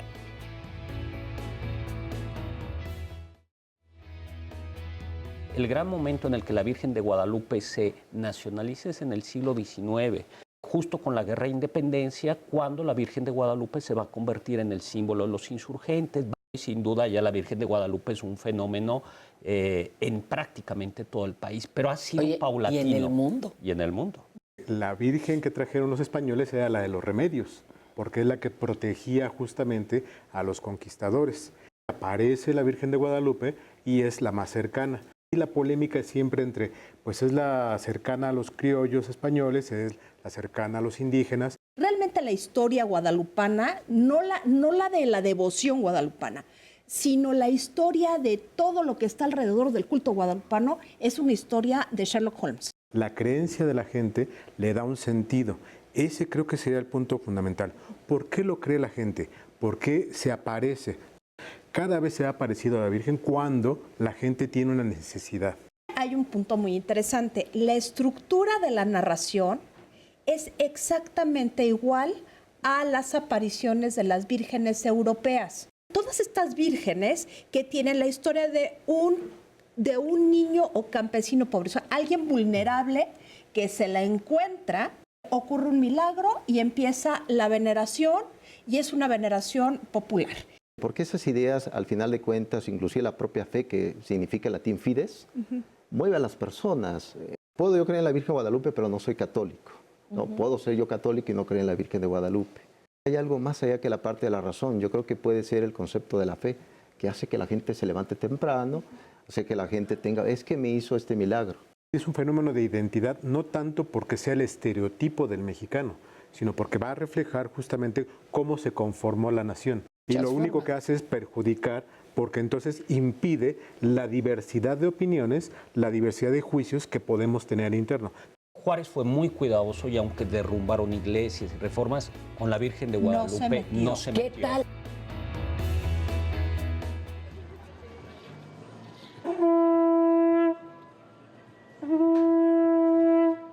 Bueno, para nosotros la Virgen de Guadalupe no es una celebración como tal, porque nosotros no teníamos eso, nos vinieron a colonizar con la mala información. La mala información aúna a la Virgen con lo que nosotros conocemos como Tonantzin Tlalikuatlicue. No hay ninguna relación, ciertamente la verdad es que no hay ninguna relación de la Virgen con Tonantzin. Tonantzin para nosotros es nuestra madre, la tierra, la que nos alimenta. Deviene la alusión o que lo puedan aunar un poco, porque en el Cerro del Tepeyac ahí se desbordaban cuatro ríos. Entonces, a nosotros llamar que Tonantzin Tlalikuatlicue es la de faldas de jade, la de faldas de serpientes, del Cerro de Tepeyac vienen los ríos, entonces es la serpientes, jade, serpientes, ahí está. Pero ciertamente es que la Virgen, lo que nosotros conocemos como Guadalupe viene de origen árabe, ni siquiera es de nosotros. Siempre el segundo domingo de noviembre, todos los que nos consideramos danzantes aztecas, mexicas, vamos a hacer una peregrinación, se llama la peregrinación de danzante, donde hay miles de todos, vamos a ciertos lados. Esa peregrinación es exclusivamente de danzantes. ¿A qué vamos? Pues más que a dar gracias a la Virgen, es dar gracias a lo que te decía, al río donde se desencadena lo que nos va a amamantar, porque el agua es lo que alimenta a la tierra, y a la tierra de ser alimentada vamos a tener nosotros frutos. Nosotros le llamamos a hacer una ofrenda a nuestra madre, la tierra, no tanto a danzarle a la Virgen de Guadalupe. Independientemente de que nosotros manejamos la cultura, hay personas que tienen su religión, ¿no? Y respetan. Dentro de la danza también se maneja danzantes concheros de tradición como danzantes guerreros culturales. Guerreros culturales somos un poquito más acá. Entonces los de tradición los van a encontrar cada 8 días venerando a algún santo en alguna iglesia. Veneran a la Virgen, veneran al Señor de Chalma, a la Virgen de Juquila. Cada domingo ellos tienen una celebración con algún santito de este tipo de religión. Ya les puedo leer algunos comentarios. Nos dice Hugo Carvajal: quisiera recomendarles la obra escrita por Richard Neville, Santa María Tonantzin, Virgen de Guadalupe, Continuidad y Transformación Religiosa en México, de la editorial Fondo de Cultura Económica. También cito una frase de Miguel León Portilla en torno a humorístico: todos los filósofos e historiadores como yo somos ateos, pero guadalupanos. Justamente desde lo que hemos estado hablando. María del Rosario dice: felicidades por el programa, es muy interesante saber sobre la historia, pero respecto al culto, creo que también es importante la fe de México, que no se pierda nunca, aún sabiendo la verdadera historia, puesto que sabemos de antemano que todo es irreal, así que no perdamos la fe en lo que creemos y en lo que nos hace mexicanos. Y hablando de fe, Juan Francisco Meso Solís dice: la fe es distinta de la identidad. Creo que la Virgen se lleva en el corazón con fe, pero mucha gente comercializa la fe y así ya no funciona. El hombre necesita creer en algo, la fe es la libertad del ser humano y esa no se investiga, es fortaleza espiritual. A veces nos decimos creyentes de la Virgen, pero no actuamos de manera como a la Virgen le gustaría que fuéramos. Interesantes todos los puntos de vista. Por último, les leo el de Ignacio, que dice: desde mi punto de vista, la Virgen de Guadalupe no es símbolo de identidad, sino de sometimiento y fanatismo religioso. Ahí está la contraparte. ¿Cómo también se puede analizar desde diferentes puntos de vista? Claro. A ver, oye, lo de los concheros, que es otro fenómeno, acabamos de ver también ahí, y ahí se diferencian. Hay unos que son concheros y otros que solo son danzantes, y vamos, tienen tienen toda una organización. A mí me gusta decir que los originales son los concheros, porque son los que desde el siglo XVI, en realidad ellos, como los evangelizadores, les permitieron honrar a los santos. La música, el modo como se danza, todavía hablan náhuatl, algunos de ellos, son los que tienen la verdadera tradición. En realidad estos guerreros culturales, hombre, no es que sean fake, pero ellos ya son más recientes. No tienen tradición, es decir, ellos se inventaron ahora, pero si tú quieres saber cómo sonaba lo más cercano a la música prehispánica, son los concheros, es decir, los que tienen la legitimidad de la tradición. Oye, hay unos dedicados a la Virgen de Guadalupe, pero hay otros que están junto a catedral o van incluso... Esos son los fake. Los verdaderos, a ver, más que fake, los más recientes, llamémosle. Diríamos, los que llevan 400 o 500 años bailando son los concheros, no solo de la villa, sino de otros lugares. Estos de la catedral en realidad son chavos o gente nueva que decidió tratar de reconstruir. ¿Cuántas décadas tendrá esto? 20 años, 2 décadas. Ok. Oiga, tenemos que empezar a hacer conclusiones, cada uno desde su campo de expertise, ¿verdad? O de experiencia y demás. Platíquenos acerca entonces, panorama hacia futuro de la Virgen de Guadalupe o qué importancia tiene en la vida actual, la utilidad social, su vida religiosa. Claro. ¿Sirve para generar comunidad? Claro, yo puedo rescatar del punto de vista filosófico que este fenómeno es, al final de cuentas, es increíble y la propia imagen impacta. También es una imagen muy hermosa. Puedo comentar que vivimos en una sociedad individualista, ya lo comentó Zygmunt Bauman, el filósofo, una sociedad líquida. Entonces, hace rato comentaron de que ese fenómeno religioso organiza comunidades. Yo creo que si la sociedad está organizada se va a poder solucionar alguna dificultad y sobre todo ir dando como soluciones a ese individualismo que vivimos. Yo considero que actualmente aún no está todavía desarrollado lo que es la identidad. Para mí es muy contingente la identidad. Es una construcción que requiere tiempo y sobre todo se va construyendo. Hemos platicado desde el siglo XVI, estamos en el siglo XXI, entonces miramos la historia, pero también la historia lo vemos con sospecha, que a lo mejor los sucesos que hemos comentado, a lo mejor pueda que sí pasaron, pero pueda que no, pero a la vez nos da lo que somos ahora. Alguien más va a hablar del siglo XXI, al igual que nosotros estamos hablando del pasado, porque nosotros somos el futuro para el pasado. Entonces pensamos a veces la historia para mejorarla. Yo considero que la identidad es una construcción totalmente, y yo creo que parte de ese turismo también le da a México como un tinte económico también, porque hay mucha gente que se mueve. ¿Algún día se verá, por ejemplo, la imagen de la Virgen de Guadalupe, no sé, como el calendario azteca actualmente? O sea, sí una pieza arqueológica y de museo, pero hasta ahí. A ver. No creo. Te voy a decir por qué. Porque finalmente el calendario azteca pertenece a una comunidad que ya no es en sus términos originales, o sea, fue invadida, fue culturalmente, pues no eliminada, porque no se elimina, pero sí sufrió un proceso de inculturación. Y lo que ha sobrevivido es la Virgen de Guadalupe. Entonces, no sé qué va a pasar en 1000 años, pero en 100 años, mientras siga la sociedad más o menos como está ahorita, con todo y los avances en la comunicación y tal, pero mientras exista la fe y esa fe católica, va a existir la Virgen de Guadalupe. ¿Por qué? Porque es una expresión no solamente cultural, es una expresión de fe, y la fe a veces tiene más fuerza que las expresiones culturales. Yo sí creería que va a haber probablemente un cambio, no solamente en el sentido de que se pierda la identidad o de que se pierda la religiosidad, se va a transformar. Finalmente, la identidad va a depender de cada grupo social. Claro. Lo que estamos viendo hoy en día de una forma de adorar a la Virgen, de adorar a los santos, de adorar a la religiosidad, no fue lo mismo que cuando llegaron los españoles, que cuando estaban los prehispánicos. Es decir, se va acomodando a la forma, al contexto cultural. Por lo tanto, con este intercambio que estamos teniendo a nivel mundial, las migraciones, que es el tema de la siguiente semana, todo eso va a generar poco a poco modificaciones. No necesariamente que se va a perder en el sentido de que vamos a dejar de ser, más bien se van a incorporar nuevos elementos, y entonces vamos a ir viendo formas diferenciadas de religiosidad.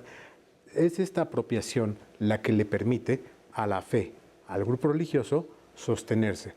No necesariamente va a desaparecer el catolicismo, pero sí va a transformarse. Quién sabe, como dices, en qué forma vamos a tenerlo en 1000 años. pero va hacia un proceso en el cual se integra, se desintegra y se vuelve a integrar para dar un sentido a esa comunidad. ¿Qué va a pasar? O sea, en este momento lo vemos sí como un símbolo de integración o es un elemento más para la gran polarización que divide a nuestro país actualmente. Lo estamos viendo en las llamadas y en los mensajes, ¿no? ¿Tú cómo lo ves? No, a ver, yo creo que, por un lado, la Virgen de Guadalupe es parte del patrimonio cultural y artístico del país. Creo que eso está fuera de cualquier duda.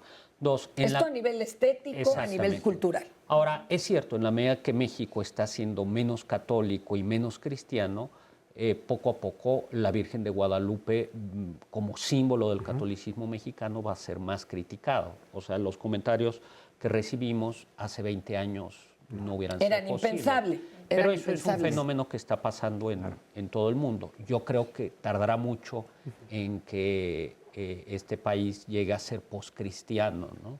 Como dicen algunos. El Papa entre ellos, o sea, el Papa Ratzinger pensaba que llegaría un momento en que el catolicismo se iba a reducir a su mínima expresión. Claro. Entonces, yo sí creo que eso pasará tarde o temprano. Y que, por tanto, el culto guadalupano seguramente va a ser cada vez menor. Creo que faltan cientos de años. Y qué cosa que no lo dije yo, lo dijo un papa, ¿no? Lo del poscristianismo. Bueno, de esa época hay hasta una novela de zombies, española, en donde lo predice y utilizan a los zombies para otra vez levantar la imagen. ¿No? Y que se acabe con los zombies. Es muy divertida, pero sí lo predice así. Pero entonces, actualmente, sí sería una imagen que nos identifica de forma colectiva. Sí, más sí, o menos. Sí, yo creo. Y además, esto sobre todo se ve con los mexicanos en el extranjero.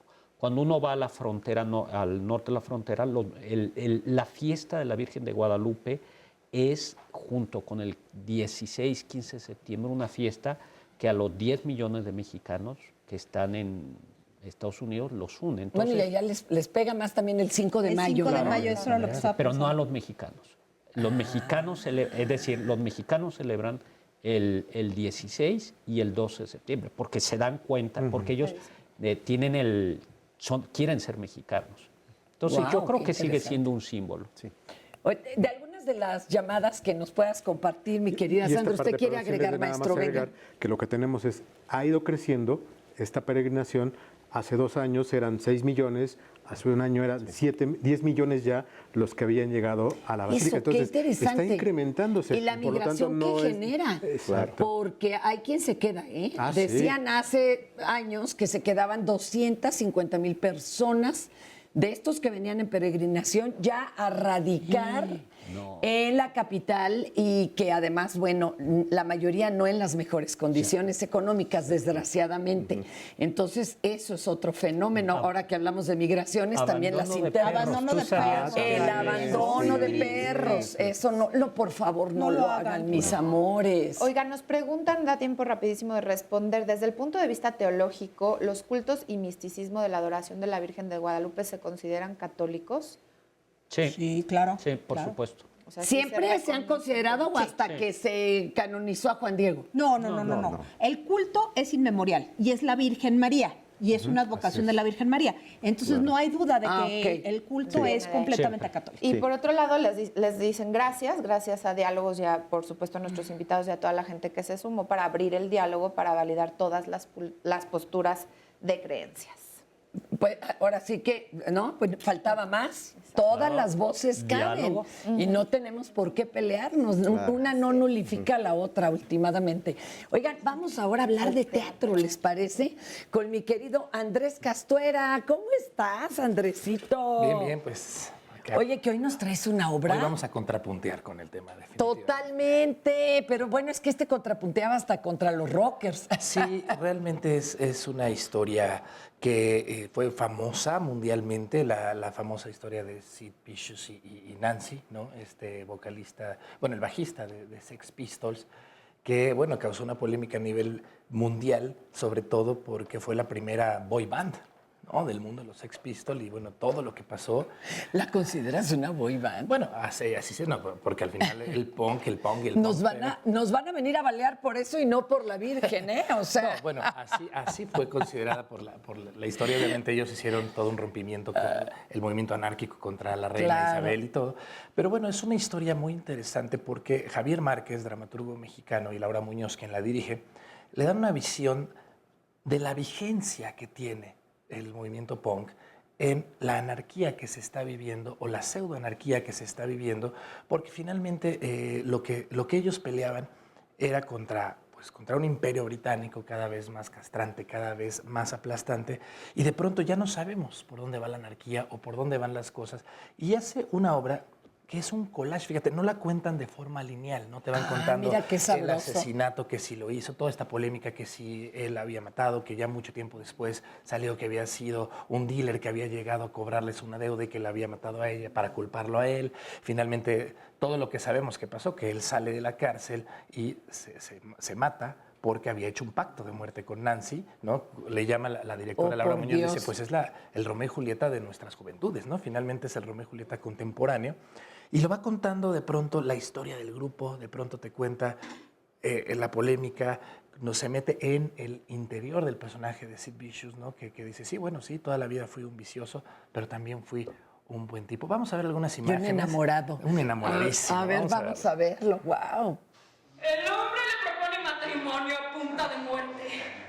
La mujer sonríe. Desde su herida abierta bajo el ombligo. ¿Qué pasó?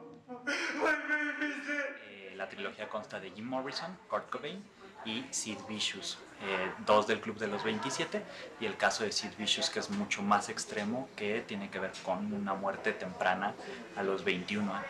Pues creo que somos una generación que todavía le toca un poco del punk y de las generaciones que todavía podemos hablar como de eso de una manera mucho más directa.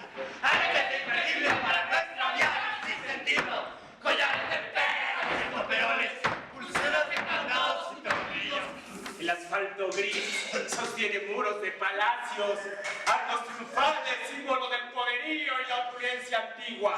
Todos ellos son nuestros héroes, ¿no? Ellos son gente maravillosa, ellos nos prenden, pero están muertos. Me considero de buen corazón, amo a mi mamá.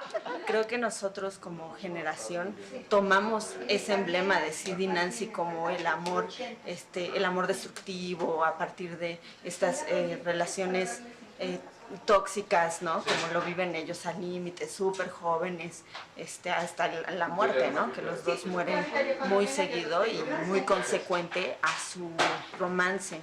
A exaltar ese sentimiento de cómo hemos vivido nosotros como generación las relaciones en ese sentido. ¡Graffiti contra el muro!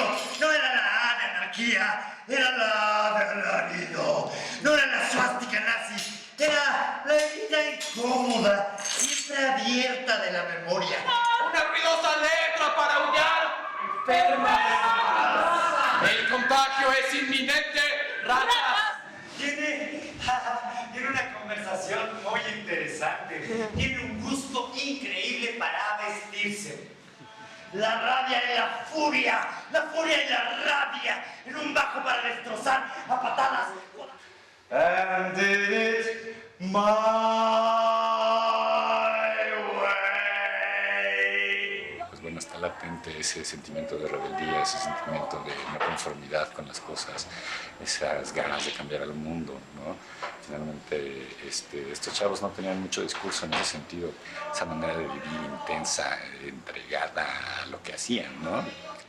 Moriré antes de los 25 y cuando lo haga, habré vivido como se me antoje.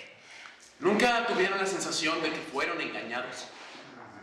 Hijo, qué doloroso. ¿Esto ya le queda cuánto? ¿Una función? No me hagas eso, Andrés. Pues es que ya todos se nos visten de pastores y de diablos. A ver, entonces, ¿esta dónde, cuándo y a qué hora es la última? Queda una función que es este sábado a las 9 de la noche. Okay. En el teatro El Milagro, que está ahí en Milán 24, es un espacio dirigido por David Holguín. Y desde que llegas es una instalación punk. De verdad está grafiteado todo el vestíbulo del teatro, se ponen a bailar la música, te grafita, la pintura se quita, por supuesto. grafitean a la gente. Oye, ¿y a qué hora es? A las 9. A las 9 porque tiene que ser como tocada punk y además porque está terminando la obra de Gaby de la Belleza que está en el teatro de arriba. Pero la verdad es que vale mucho la pena. Conozcan o no la historia de Sex Pistols. Pues vayan a verla. Van a conocerla. Está muy bien documentada, sobre todo porque fue de estos escándalos del rock, cuando el rock, las drogas, todo esto iba de la mano, cuando desafortunadamente la juventud no tenía rumbo y pues nos hace pensar un poco en para dónde vamos, ¿no? Pues todavía muchos no, entonces, exacto. Vamos, la verdad, sirve para todo, para relaciones tóxicas, la para codependencia, cuando no porque está Nancy como echó a perder a él, echó a perder la banda. Hay una escena en la que ponen a Nancy con unas esposas, con Sid y la banda diciéndole, te está volviendo loco, te está perdiendo. Y él ya no pensaba porque estaba encadenado a esta mujer. Y que al final, tristemente, no lo dejan, no dejan que lo entierren junto a ella, porque la familia de Nancy dijo que no, y bueno, la mamá de Sid Vicious lo incinera y a escondidas va a tirar las cenizas sobre la tumba porque era su última voluntad que estuvieran juntos. ¡Guau! Una obra maravillosa. Oye, pero anuncia tu pastorela para que además haya ayuda porque es de recolección de juguetes. Rápido, corre. Domingos a las 11 y a la 1 de la tarde en el Foro Juanacata, atrás del Monumento a la Revolución, arriba del Café Don Porfirio, ahí está. Hay que llevar un juguete. Un juguete para entrar. Por favor. Algo está pasando en Belén. Y de veras se van a divertir como locos y van a ayudar. Oiga, es que la vi, de veras es muy, muy bonita y muy divertida. Gracias. Hay para los que no podemos sacar a los chamacos de la pantalla del celular, claro. Tienen que llevarlos. Qué bonito trabajo ese, gracias, compañero. gracias. Muchísimas gracias. Oigan, y pues hoy con calma, tranquilos, los que están sobre todo en la zona metropolitana, manejen mesuradamente para no irse a llevar uno de nuestros peregrinos, que bueno, pues ahora sí que respetamos todas las creencias. Gracias a nuestros invitados, a nuestro público y a ustedes. Gracias.